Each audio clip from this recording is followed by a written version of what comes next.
The Master Tavern Keeper's History of the Old World.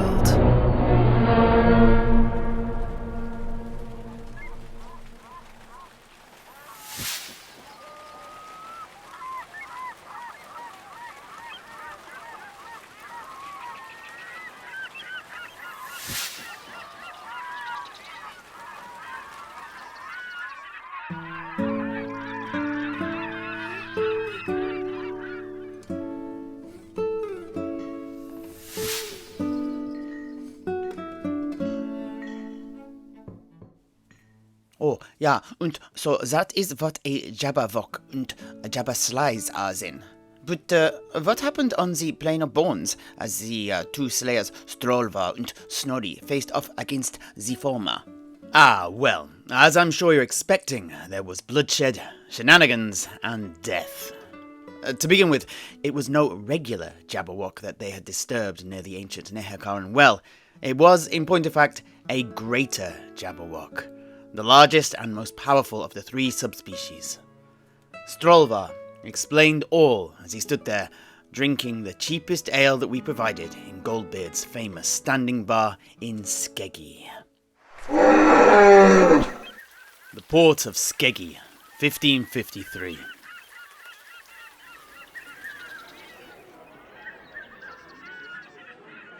Aye, manling. Things got off to a bad start. As we approached the old Tomb King's well, it appeared that my loud grumblings had drawn the attention of a nearby Greater Jabberwock. Snorri was fight ready in but a moment, shedding his unnecessary clothes and belongings instantly, and raising up his two hand axes in the traditional stance of challenge of the Drenge since time immemorial. On the other hand, got myself tangled up in all the straps and belts I had about me, and couldn't get my weapon free. I saw Snorri scowling at me as the monster drew closer and closer.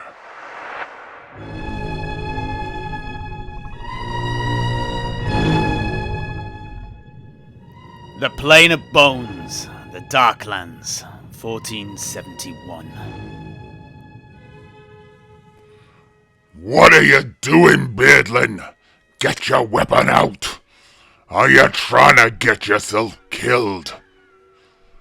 Oi! Fish face! Come on! Come on! Do it! Do it! Come on, come on!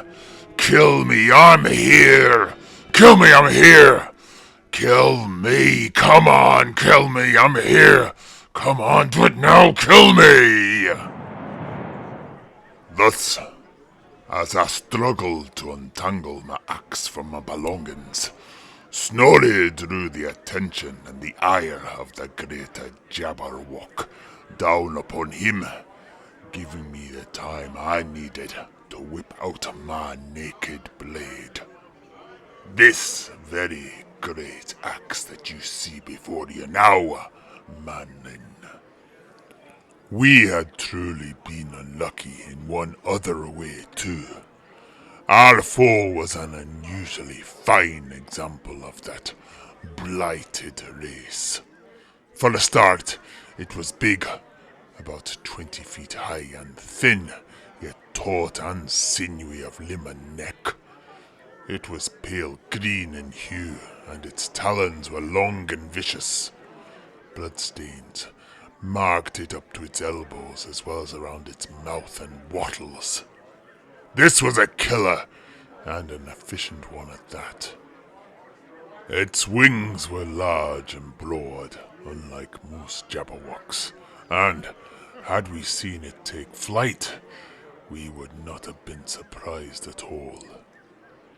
Its tail was long and whip-like, and it too was scarred and bloody, clearly part of its killing arsenal. But this Jabberwock did have one disadvantage, one thing that we could exploit. It was clearly blind.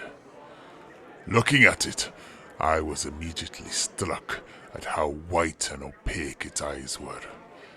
Such a thing did not mean it was necessarily blind, but by its movements, it was quickly obvious that it was using its other senses to find us, and not its sight.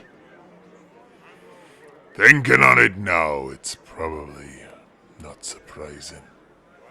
Jabberwocks arose in the dark shadows of the forest of the old world, not the burning southern deserts of the Darklands. The fiery environment there had clearly taken its toll on the beast. Once I watched Snorri eschew his loud battle cries in lieu of stealth and silence. He began to circle the Jabberwock widdershins. As he moved, he fixed me with a gaze, brought his index finger to his lips, and gestured with his axe that I should do the same, except Diesel. This I did. As we moved, the Jabberwock cocked its piscine head this way and that, trying to locate us, tasting the air, and flapping its wings about.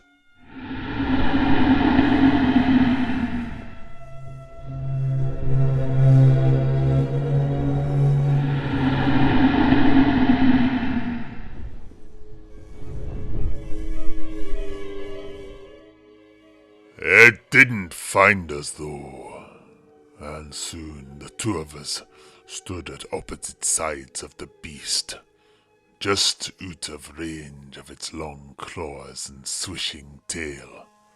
But what next? Such a standoff is untenable on the plane of bones. You have to keep moving, and predictably enough, Snorri gestured for us to attack. I nodded and took but one step forwards, before promptly crushing a manling skull underfoot.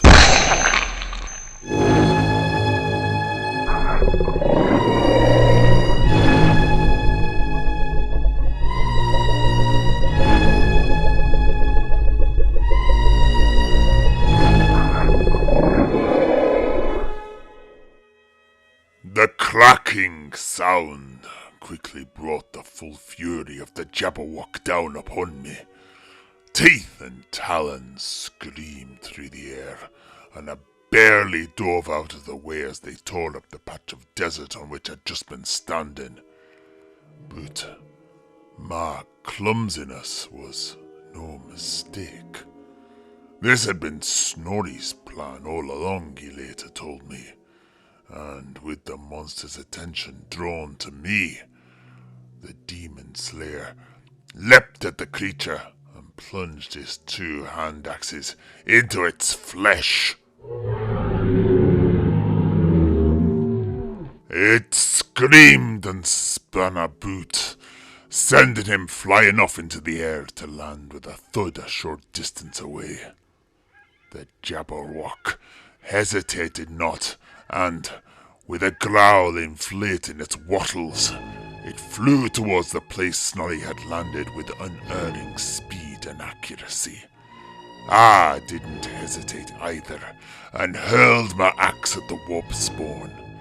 I watched as it span through the air like a Zamara seed, as we say in Kazalid.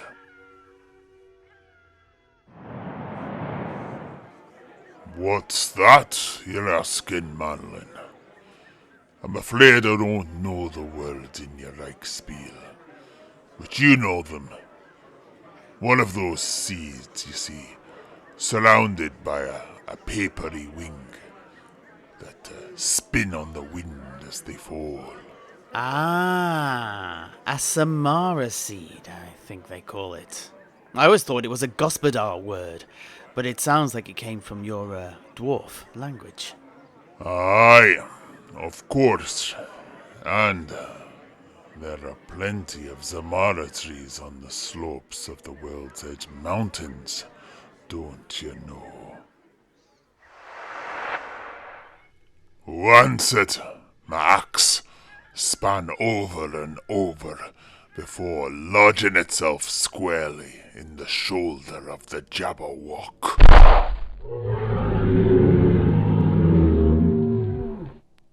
Giving Snorri the opportunity to roll Hooter the way of its deadly talons. Snorri immediately leapt to his feet and gave me a scalding gaze. Are you mad, Beardlin? Arm yourself right now, or it won't be the Jabberwock that'll be ripping you a new hole in your body. It'll be me! I didn't need to be told twice. I immediately looked about and picked up part of a shattered dragon's jawbone, holding it up for Snorri to see. Fine, whatever. Quit posing and help me kill this warp spawn. And so I ran. Snorri was fending off its biting jaws and talons with his 2 hand axes, lopping off claws and slicing open gouges as he did so. But as I got nearer and nearer, I could see that each wound was healing as quickly as a new one was being inflicted. The blood quickly stopping, clotting, and then the fresh scabs falling off to reveal re-knitted flesh.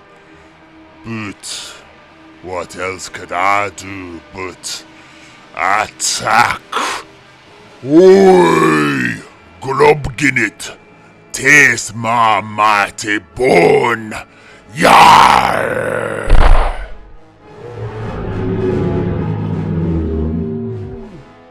And with that, I ran up to the Jabberwock and buried my bone deep into his backside. Oh, how he squealed. Yarr! You like that, don't ya? Don't worry, there is more where that came from. Ooh! As I kept the Jabberwock very much occupied, Snorri wasted not a moment and lopped off its head with both of his axes, neatly shailing through the beast's gizzard. It immediately slumped onto the sandy ground. Yet another corpse on the plain of bones. But better it than us.